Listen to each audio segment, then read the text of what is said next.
지고 있어요. 그렇죠. 지금 전국적으로 지방선거, 그러니까 재보궐선거죠.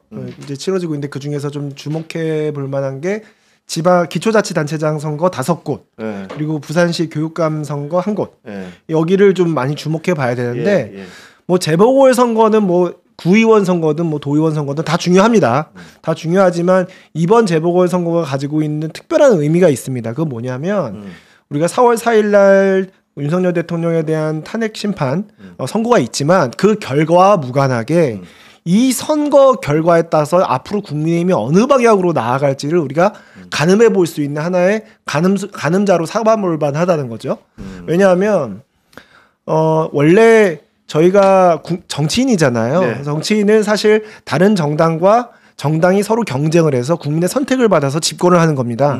결국 선거야말로 정치인들한테는 하나의 테스트고 시험이죠. 그렇죠. 선거에서 이겨야 우리가 가지고 있는 생각을, 품고 있는 생각을 실현할 수 있는 힘이 주어지는 거잖아요. 네. 그렇기 때문에 이 선거가 하나의 중간 평가로서 기능할 수 있는 건데 이번에 이 재보궐선거 결과는 시점도 굉장히 공교롭고 굉장히 당이 혼란스러운 상황에서 치러지는 선거라 시점도 공교롭고 그 결과에 따라서 지금 예를 들어서 뭐 자유통일당과의 관계 그리고 지금 전국적으로 진행되고 있는 세이브 코리아 주도 집회의 영향력 이런 것들을 실제로 확인할 수 있는 그게 정말 실체가 있는 것인지 확인할 수 있는 하나의 리트머스 시험지가 되지 않을까 이렇게 생각합니다. 세이브 코리아하고 전한길 씨 얘기를 하니까 생각나는 게 지금 이제 부산 교육감 선거에서 부산 교육감에 출마한 우리 당 후보가 이 전한길 씨와 세이브 코리아 손현보 목사님 불러서 이렇게 막 지지 유세도 받고 그렇죠.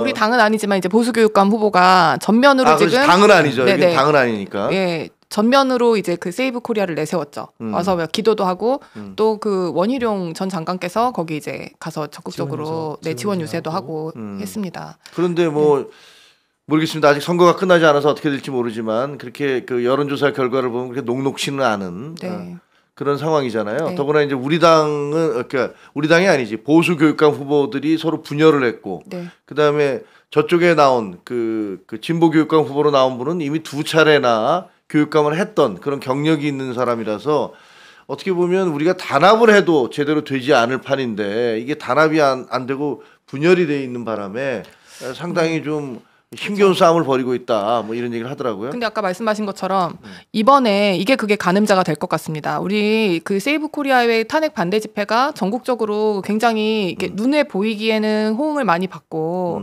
사람이 많이 끌어 모았죠. 그렇죠. 그렇기 때문에 그게 실질적으로 표로 얼마든지 어느 정도까지 뭐 연결될 수 있는지 그리고 일반 시민들의 마음을 얼만큼 움직일 수 있는지 그걸 알아봐야 되는 가늠자가 될 것 같은데 지금 사실은 저는 우려스러운 점은 지금 이 선거에서 이렇게 안수 기도를 하고 이렇게 하는 모습들 또 지금 선거법으로 지금 고발된 선거를 하는데 안수 기도를 해요? 네네. 네. 사진 못 보셨어요? 손현보 목사님 근데 그걸 봤을 때 네. 우리는 종교의 자유가 있는 나라 아닙니까 헌법상. 그런데 많은 그러니까 기독교인들은 어쩌면 그것 때문에 또 더 뭉칠 수도 있겠지만 사실 그렇지 않은 뭐 종교가 없는 분 또는 뭐 불교 신자 뭐 이런 분들 봤을 때에는 이거 자체가 굉장히 어떤 배타적인 느낌을 줄 수 있다는 점. 거부감을 줄 수는 있죠. 어떤 교육감인데 우리 아이들의 교육을 책임져야 되는 교육감이 나가서 지금 그 선거를 하는데 유세에서 공공연하게 기독교인들의 이 단합을 보여준다라는 점. 그래서 지금 이게 굉장히 우려스러웠는데 아니다 다를까 지금 선관위가 고발을 했어요. 네, 그건 고발을 뭐냐면 했어요? 교회 내에서 지금 그 대담을 했는데 그 교회, 그러니까 종교의 어떤 그 위치에 있는 사람이 선거운동을 그렇게 하면 안 된다는 선거법 조항이 사실 있어요.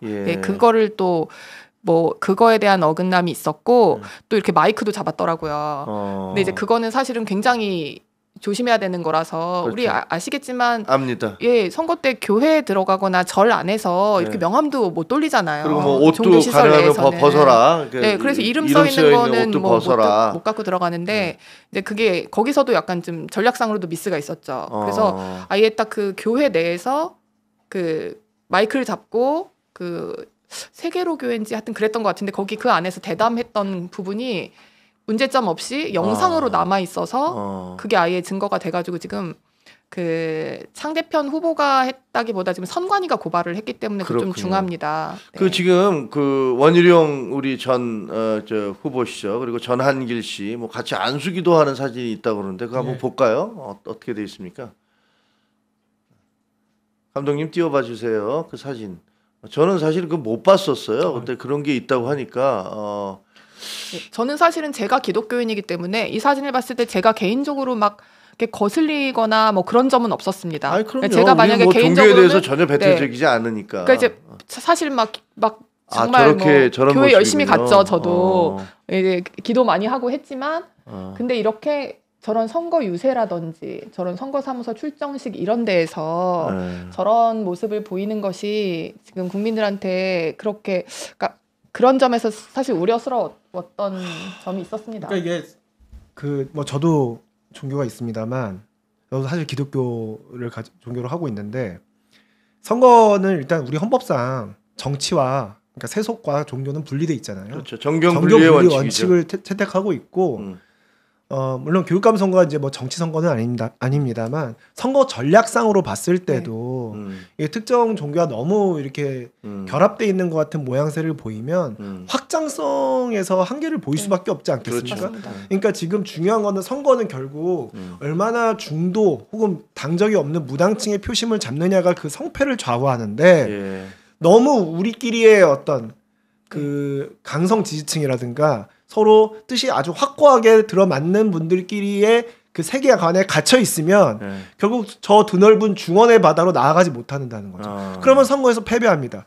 패배한다고 끝나는 게 아니죠. 아까도 말씀드렸지만 선거에서 지면 우리가 품고 있는 뜻이 아무리 고매하고 좋다고 하더라도 그걸 펼칠 기회가 없어요. 그렇습니다. 그렇기 때문에 선거는 반드시 이겨야 되는 건데 이게 선거 전략상으로도 저는 타당한지 이제 의문이 든다는 말씀입니다. 일단 그 교육감 선거 같은 경우는 지금 투표율이 얼마나 되는지 모르지만 기록적으로 저조하다 뭐 이런 얘기들이 있더라고요. 네. 그러니까 이게 아마 오늘 8시까지가 이제 투표니까 끝나고 나면 뭐 투표한 사람들이 많지 않아서 곧 개봉이 될 거라고 합니다. 10시쯤이면 저녁 10시쯤이면 결과가 나올 텐데 이 부산교육감과 더불어서 굉장히 또 중요한 게 아까 말씀드려 주셨던 5곳의 기초자치단체장 선거 거기서 이제 거제시장이 있어요. 네. 거제시장은 저희가 반드시 뭐 이전에 거제시장도 국민의힘이었지만 그렇습니다.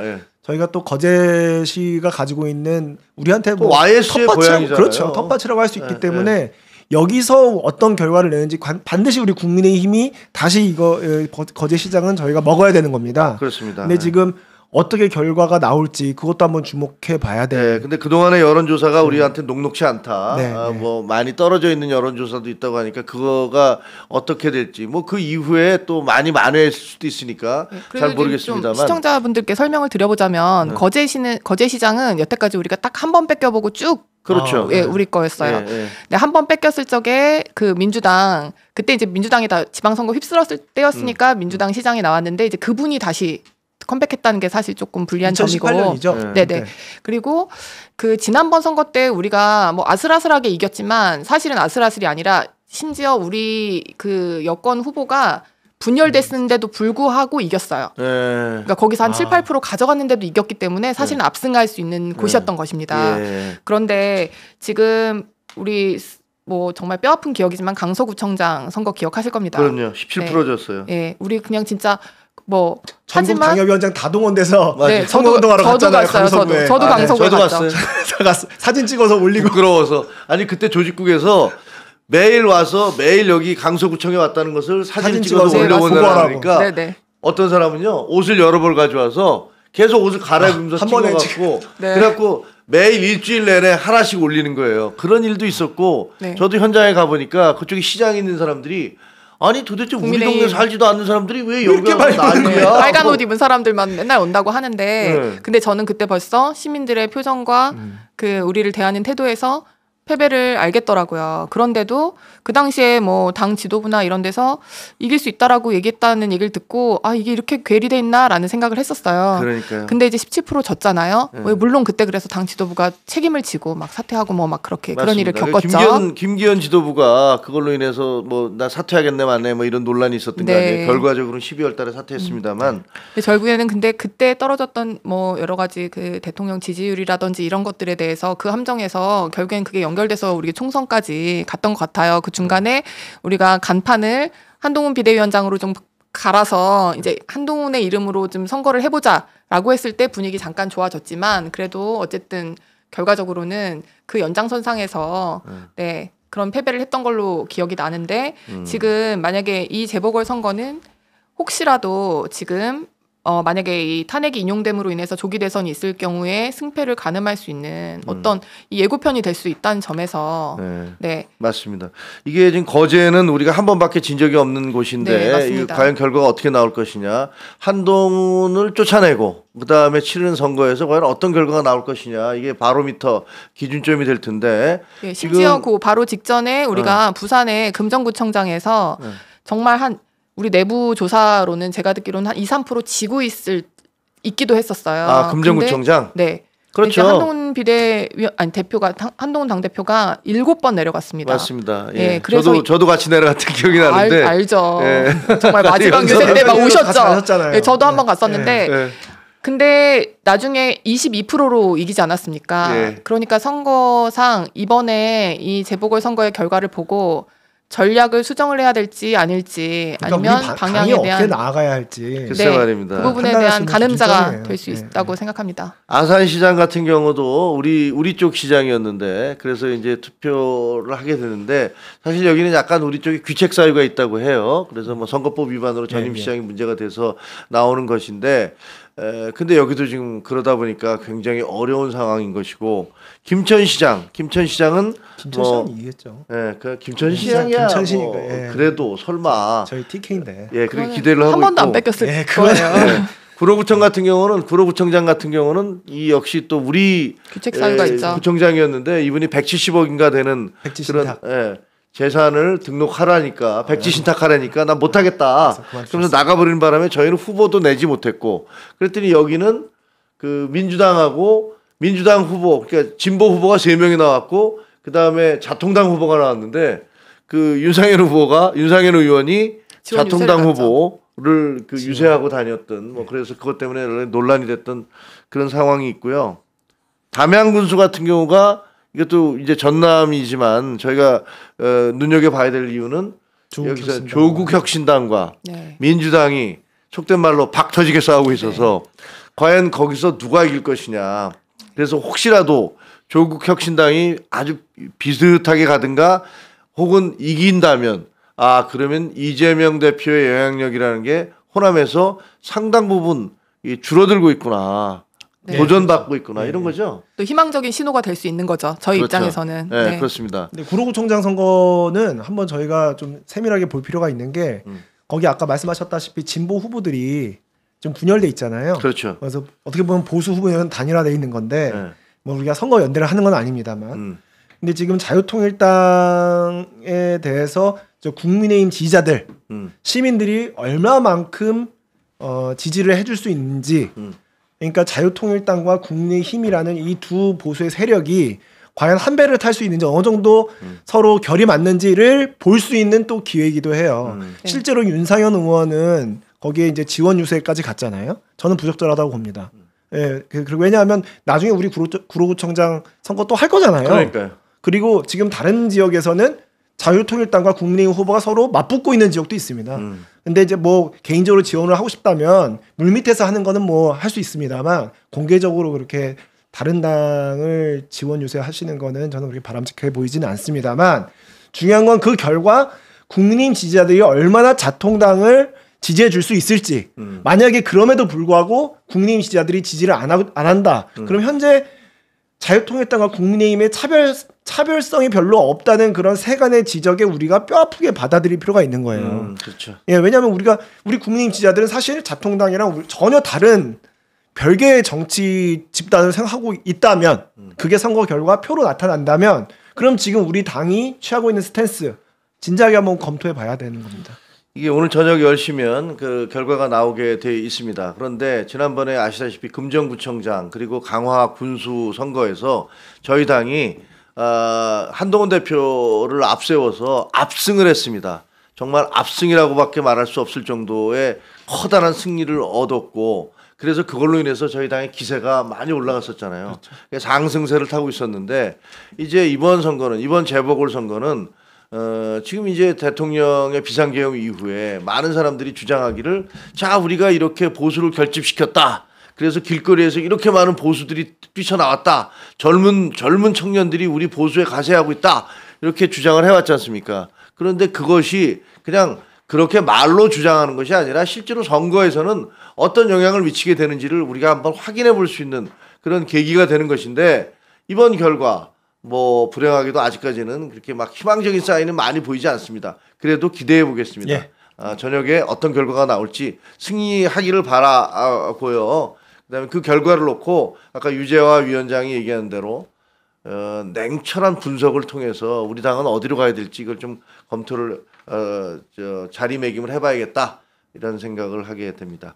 자, 그럼 선거는 거기까지 얘기하고요. 지금 이제 두 번째 우리 지금 탄핵이잖아요. 이제 탄핵과 관련해서 드디어 헌법재판소가 내일 모레네요. 내일 모레 판결을 하겠다라고 이렇게 선언을 했는데, 자 우리 그 판사 출신이신 7년 동안 판사를 하신 헌법재판소에서 뭐 근무하시지는 않았을 테니까 네. 서울중앙지법에서 그 근무를 했던 우리 김혜란 그 변호사 겸 우리 당협위원장이 보기에는 헌법재판소가 이렇게 그 좀 시간을 많이 끌었잖아요. 이 끌은 거에 대해서 세 가지 설이 하나 있어요. 하나는 원래 이미 내부적으로 다 결정은 돼 있었는데 나중에 시기를 조절한 거다.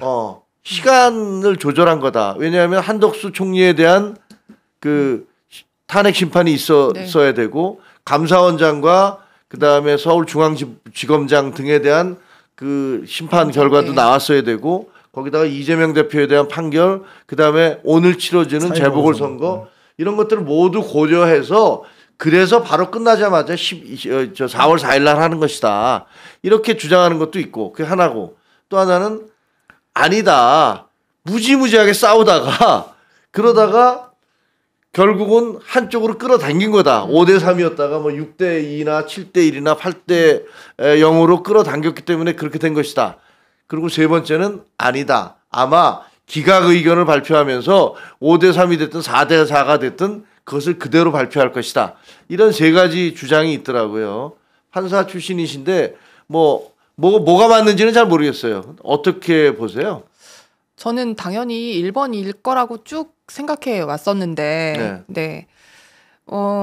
그 지금 두 번째처럼 뭐 5대3 락에 걸려 있다가 어느 쪽으로 뭐 6대2라든지 4대4로 바뀌어서 겨우 선고기를 잡게 되었다라고 하기에는 이거는 성향에 따라 다를 수는 있지만 사실관계나 이런 증거관계가 판단이 바뀔 만한 계기는 하나도 없었습니다. 이 헌법 재판에 대해서 아마 뭐 재판관들이 이 심리기일 종결 당시에는 이미 마음속으로 인용인지 기각인지가 다 마음속에 이미 결정이 다 있었을 거라고 생각을 하고 그 뒤로 바뀌었을 일은 없을 것 같고 결론을 다 들어보고 나서는 아마 달라지는 게 없었을 것이다. 그게 나와 다른 생각을 가진 그 재판관의 의견에 의해서 평의를 통해서 바뀔 확률은 저는 없었을 종류의 사건이라고 생각해요.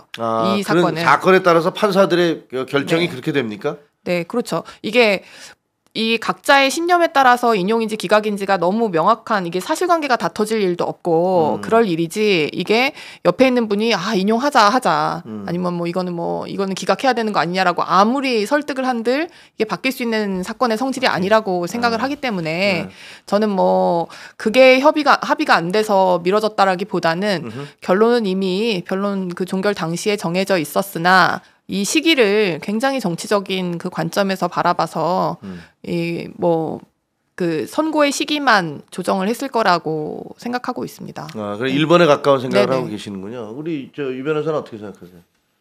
저도 1번에 가깝지 않을까 이렇게 생각을 하는데 사실 자신이 없어요. 왜 자신이 없어졌냐면 최근 들어서 제가 연속해서 계속 틀리고 있거든요. 아무도 맞은 사람이 없어요. 이게 법원이 사실 법원은 법적 안정성을 최고의 가치로 여겨야 하는 기관입니다. 왜냐하면 최고의 보루로서 기능하는 게 법원이고 사법부이기 때문인데요. 그렇죠. 그렇기 때문에 법적 안정성을 높이려면 예측이 가능해야 돼요. 법원이 어떤 판결을 할지 우리 일반인이 법을 잘 모르는 저처럼 변호사가 아닌 우리 일반인들도 이렇게 돼야 맞지 않나? 라고 생각하는 게 대충 들어맞아야 되거든요. 근데 최근에 뭐 그 윤석열 대통령에 대한 구속 취소 결정, 저는 그 판결문은 뭐 그 불구속 수사 원칙에 입각해서 굉장히 적법 절차 원칙을 중요시한 판결이라고 생각을 하는데 사실은 많은 법률가들도 그거 인용될 것으로 생각 못했습니다. 구속 취소. 구속 취소. 또 얼마 전에 났던 이재명 대표의 공직선거법 위반 항소심 판결. 무죄. 그거는 우리 김혜란 변호사님이나 저나 가서 얘기하면 어떻게 될 것 같아요? 서로 얘기하면 이거는 바뀔 만한 사유가 없었다. 뭐 이건 당연히. 근데 다른 결정이 내려왔어. 그러니까 설사 유죄가 조금 흔들리더라도 벌금이 좀 깎여서 나오긴 하겠지만 무죄가 나올 것이라고는 전혀 생각을 못했는데 설마 사진을 키운 것을 조작이라고 얘기하리라고 그런 생각도 못했어요. 아니, 저는 그 선거 전날